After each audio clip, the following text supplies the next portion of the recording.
Hi, and welcome to Moves That Matters. I'm your host, Dr. Clyde Posley, and we're delighted to have you with us today. We've got another powerful show focused on saving our African American males, discussing the development of our African American males, the plight, the trauma, the difficulty, and today, the success of many of our African American males. I want to focus your attention today on what we can do about helping our young men in terms of solutions. Again, you know, I have a book out, More Than Icons and Images, Uncovering the Hidden Protest Narrative of the Black American Athlete in the 21st Century. You can order that book on drclydeposley.com, on Amazon, whatever, and wherever books are sold, including Barnes & Nobles. I'm going to be right back in just a second with a powerful discussion with a talented African-American male.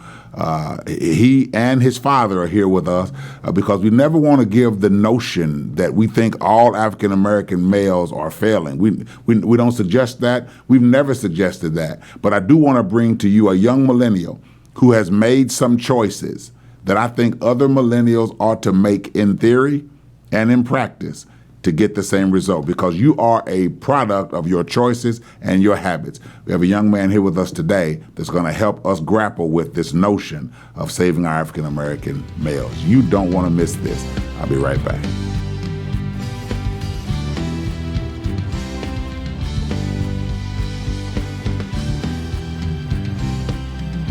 Welcome back to Moves That Matters.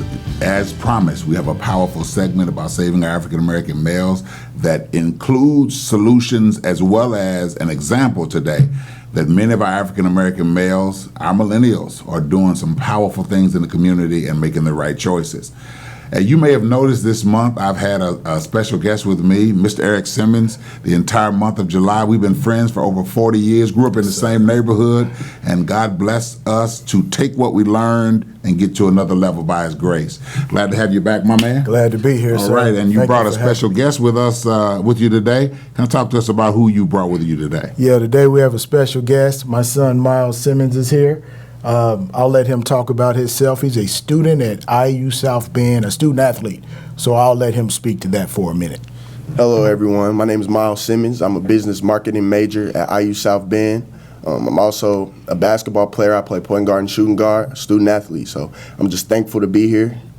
All right, glad to have you. Now, if you don't mind, you know, I'm also a professor. Can you talk to us a little bit about your GPA? Yes, I'm a 4.0 student. Business marketing major. I feel like I'm going to be one of the best entrepreneurs in the city of Indianapolis once I reach my prime. And I just think books are over basketball and knowledge is power. So I'm definitely heading the books. I agree with you. So let's jump right in. We've been discussing saving our African American males. And today we want to talk about a young man whose decisions are saving his life. Absolutely. The last thing, and Mr. Simmons and I concur, we don't want to ever give the notion that we think all African American males are in turmoil. No. While our skin color may have us in peril to some degree socially, there are some of us making some decisions about our future and creating some habits to give us some success. Miles, if you don't mind, talk to us a little bit about what in your mind it's like being an African American male in America. Being an African American male in America is pretty complicated. I feel like the playing field is not always level for us, and we have to work much harder than everyone else. But I feel like if you embrace the struggle and you embrace the grind, it'll make you stronger and better at the end of the day. It's still a possibility for success. It's still a possibility of you doing things that God put you on this earth to do, even though we don't have it as easy as everyone else. Mm-hmm. But that's okay. What are some of the potential pitfalls that have come your way? Things you've had to avoid to stay on the path that you're on. Really just peer pressure and things of that nature. Seeing some of the people you may have grown up around take the wrong path or the wrong road, making the wrong decisions, and just learning from it. I really looked at my peers and learned from their mistakes. I've been blessed with a great dad and a great family, so I've also learned from my dad's mistakes that he's made as a young man. So really just being knowing what to do and what not to do. Yeah, that's powerful. What you were saying, Miles, and I appreciate you being transparent about that. As I was mentally prepping for the show, I was thinking about how mentoring. I was thinking about your relationship with your father, actually, and how mentoring is so important. But there's often a component of mentoring that we as African American males miss, and it is, in my view, often when an African American male hides the fact that we, and I'm including myself, make mistakes, and that also helps to make us valuable to the next generation that we have learned from those mistakes and share them with them. Yes, we sir. need to do that, and I was thinking about that, and I don't know any specific mistakes your father has made. That's why I said I'm talking about myself. I know that I've made some, but to help African American males, we have to share that with them. Hey, man, when I did this, and this was wrong. I did it because of X, Y, or Z, but I did it, and you're going to make some mistakes. Here's how you don't reproduce what I did. Am I making any sense? Oh, you're making great sense. What are your thoughts about that? Well, Miles and I have a great relationship, and Pastor, I keep it 100 with him. He knows about some of the things that happened to me as a young man.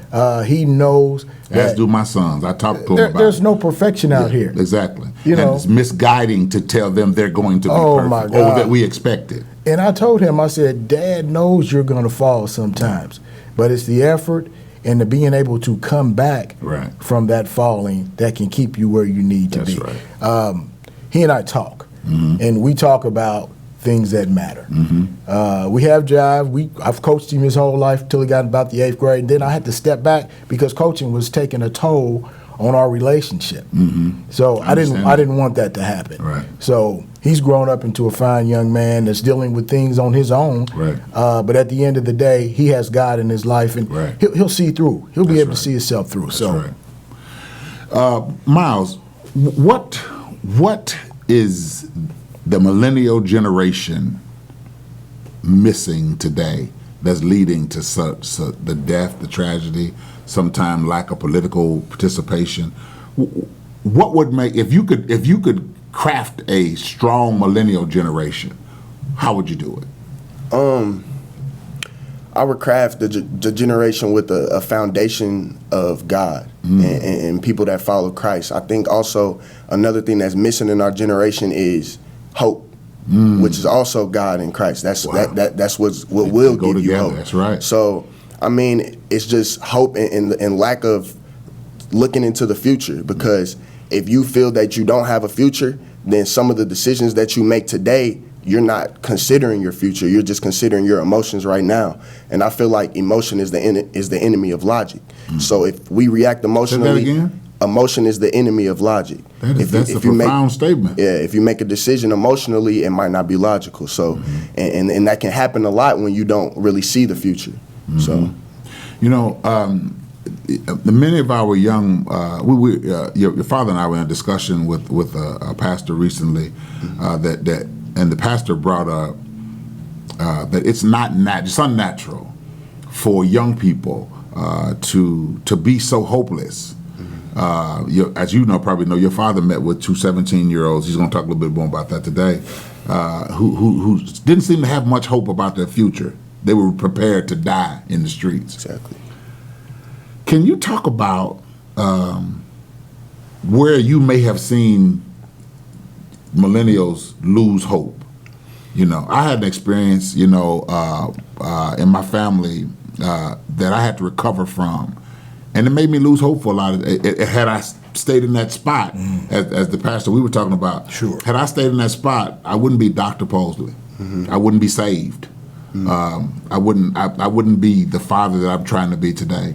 And so a lot of young people have a spot that they never get out of. Yeah. Do you see that in young people? And if so, can you talk about that a little bit? Yes, I definitely see people stuck in a spot that they feel that there's no exit to, or they just feel like they've lost hope. And a lot of times people don't understand what's really going on. They just, maybe something bad has happened to them. Maybe the streets, maybe a lot of times I see death, like a person's death has affected that person close to them, and after that person, that loved one has passed away, they feel like there's no point in living on, because we all have people that are dear to our hearts and we kind of live for. So if that just gets taken away, sometimes it's hard for people that aren't as strong or mentally strong or even spiritual to get through that. So that's true. You know, I think, you know, you would probably agree, Brother Simmons, that our culture has become so, as the Bible says, acquainted with grief. Yeah. It's that it's sometimes it's hard for people to get out of it. They accept depression as a normal way of black life. In many instances. What do you think about that? You know what, I think, Pastor, that a lot of times the grief that we suffer from has been generational. Somebody dies, like my son spoke of, somebody dies and we stay in that spot. A lot of times, us in the black community, we don't seek out the help we need to come from that spot. Going to see professionals, nothing wrong with that. Talking to people to get you through. I've had them on my show. What you're going through. Same notion. I mean, at the end of the day, we want to be as whole as we can. You know, God put these professionals here so we can seek their help. That's right. And we've got to reach out. And gifted them to do so. Gifted. I think our communities are kind of behind the 8 ball when it comes to mental health awareness. And people don't understand that sometimes when they're feeling sad, it's not just that they're sad or they're down. It's that their morale is down. It's really that something's going on. There's a chemical imbalance. It's a chemical imbalance. Right. Exactly. So we do often need to go talk to professionals and go talk to people. And it's just therapeutic to tell someone else your problems. And a lot of us have that problem because we're sometimes taught to keep everything inside and not share that. So that's definitely a problem. Miles, I think you and your father own to something very, very powerful. If you know, I've had mental. In fact, I'm writing a book. I'm writing a book right now about emotional healing for black leadership. Oh, that's outstanding. And I have I've brought a therapist on this show more than once. In fact, the first guest in my co-facilitator in the millennial service I'm starting, I talked to you about, is going to be Kamish Nunley. She's a mental health therapist. Let me bring this. Let's talk about this. And the reason I want to do it is because I think a lot of what is happening with millennials, and not just millennials, but African American males, is emotional and mental health neglect. I agree. If a person, to be specific, is diagnosed with bipolar mania or whatever the case, it is no different than being diagnosed with diabetes or high blood pressure. Agreed. And more so like high blood pressure because they call that the silent killer. The silent. Well, if you have emotional, post-traumatic stress disorder, or Terry Degree would call it post-traumatic slave disorder. Or if you have some emotional pain and you don't get it dealt with, it's going to be a silent killer. It's going to kill. And I think that a lot of our young men, I think what is happening is emotional neglect. I agree. Why in the African American community are we allowing this purveyor to kill our young men? Why won't we speak up? What's the stigma? You know, Doctor, I think that we as a people just say, I can get through it. We become accustomed we become to make and do. We just say, tomorrow will be okay. I'm going to take a nap. And this too shall pass. This too shall pass. Yeah. But this too does not pass. That's right. So often. And you carry that stuff with you like luggage for the rest of your life until you're able to speak to somebody and get the help that you need to come out of it. Sometimes you can't do it alone. Man, it's powerful. You know something? Let me throw this out. Sure. Because I know you'll get loud, get excited when I say something. Watch this. I got this theory, and I want to throw this at you. I want you to comment about it too, Miles. Okay. Let me bear it out. Sure. I think because of the absenteeism of many fathers in the African American community, even some that were there but absent as a father, the onus then fell on women to raise sons. Women by nature lead with their emotions, not necessarily intentionally, but because they're nurturers. That's right. And the way you nurture is with feeling often. Probably more often than they should, which keeps them, in many instances, letting their heart guide them instead of logic. What is right for my boy, since I'm in this position where his father's not doing stuff?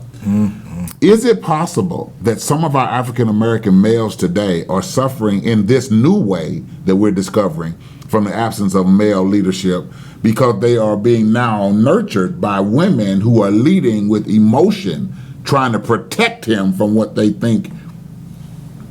You follow what I'm Oh, doing? I'll follow you completely. You know, because I see energy as I see emotion as energy in motion. Yeah. And when people, when a woman overly nurtures a young man, she can cause him Yeah. to start to do as Miles said. Yeah. He starts to mimic leading with his emotions. He does. And not necessarily logic. Oh, my because God. he's been nurtured by a model that does that. I'm not saying women are evil or anything like that. No. I'm simply saying, you know, Miles touched on something. Yeah. And that may be an ill among our African American males that they don't even really realize, that they don't even think logically. That's why they're so quick to respond, because logic is not something they're being nurtured to. What do you guys think? Doctor, you hit it out the ballpark with that.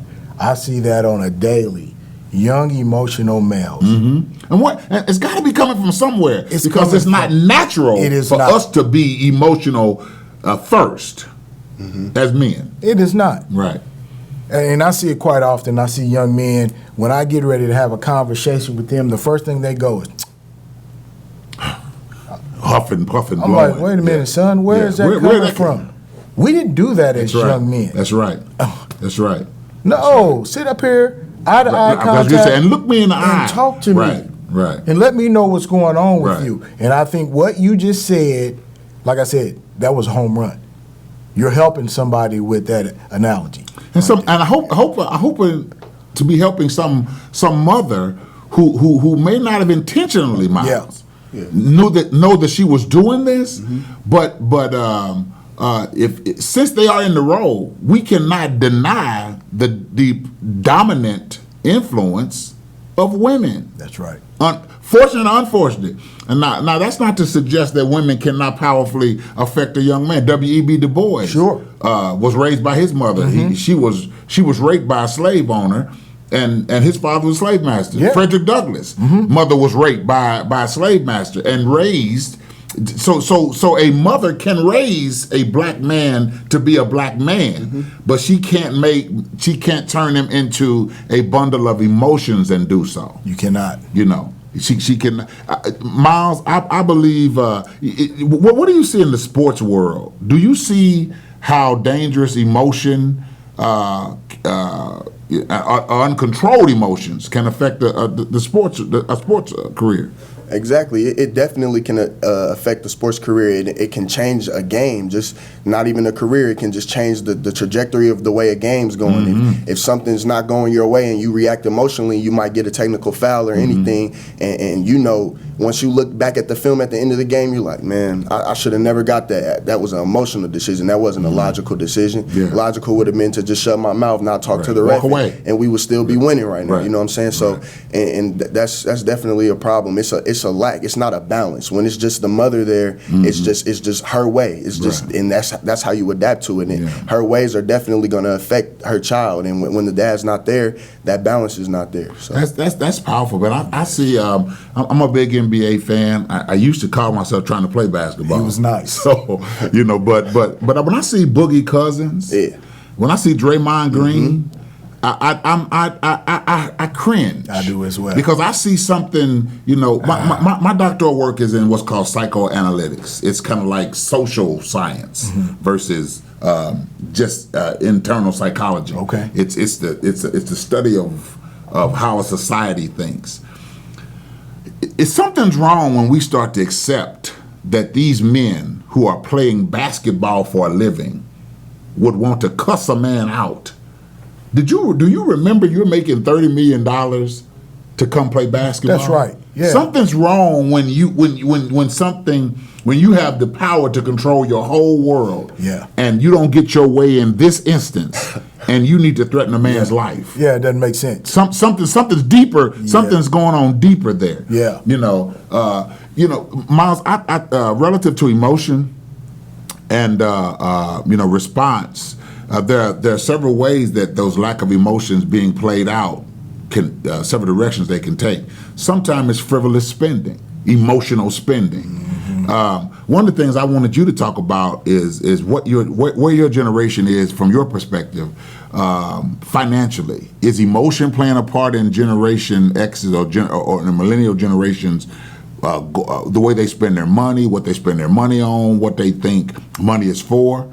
Because if they are, that can lead indirectly to the demise of a generation in African American males. Talk to us a little bit about that. Yeah, it's definitely a lot of emotional spending going on. It's a lot of spending based on what others would think about me instead of spending on what really needs to be spent on. I mean, like you said, being black in America, it is kind of hard, and we are kind of behind the eight ball in certain things because of systematic racism and systematic injustices. But we're not doing terrible. I mean, African Americans in 2015, their purchasing power was about $1 trillion. So I mean, $1 trillion. So, but that's not bad. You know what I'm saying? But it's bad because the money that we're getting is not circulating in the black community. Could be so much better. Right? For every dollar that's in the black community, only 2 cents is being circulated into the community. All of our spending is being spent with others, and that's not the way it should go. That's not the way Asian communities are working. You know what I'm saying? So I think a lot of our money should be circulated back into our communities, and that'll do a lot of fixing the problems. Do something for me, Miles. Look into the camera. And imagine that you're having a conversation with a group of African American males. You're standing there, you're talking to them. Have a Nipsey Hussle conversation with a group of African American males. And I'm gonna throw a question at you and you answer them. Okay. Man, listen, what does it matter where I spend my money? I made this money. I didn't make this money for my culture. I made it for me.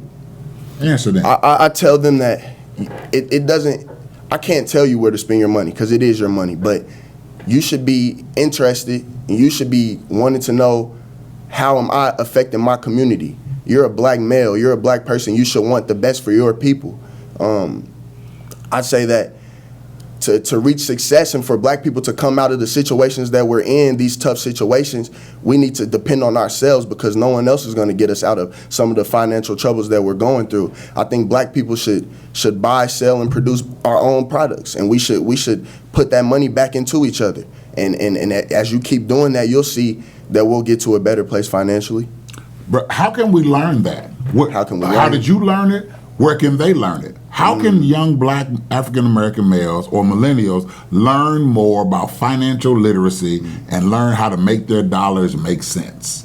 And that's one of the big things right there. There's not a whole lot of avenues to go down to teach just our kids and our communities about financial fitness and financial literacy. But there's definitely, I mean, a lot of the stuff I've learned have been from podcasts just like this, The Breakfast Club, things like that, where they've had people on there that are black and that have experience in this field, and they're teaching. And I've just learned through the internet, to be honest.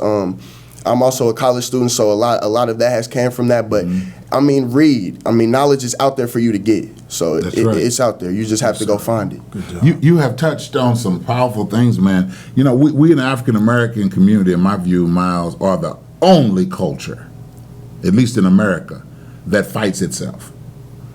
Asians do not fight Asians. Hebrews do not fight each other. They know that we are going to spend our money with you, and we expect that you're going to turn this money back around and spend it in businesses that we own. And I'm going to tell you something that people are not discussing. Black people are no longer the dominant, even minority in America. Exactly.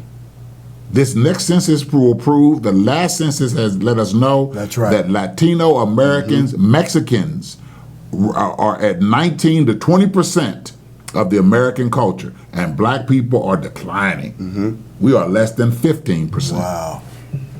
I was just listening at a talk show today that's going to explain that in the 2020 elections, more Latinos will vote than African Americans have voted in the last two elections. Oh, that's good. So we don't even have the power now to shift. We have got to find a way to get this information out and learn to do just as Miles said.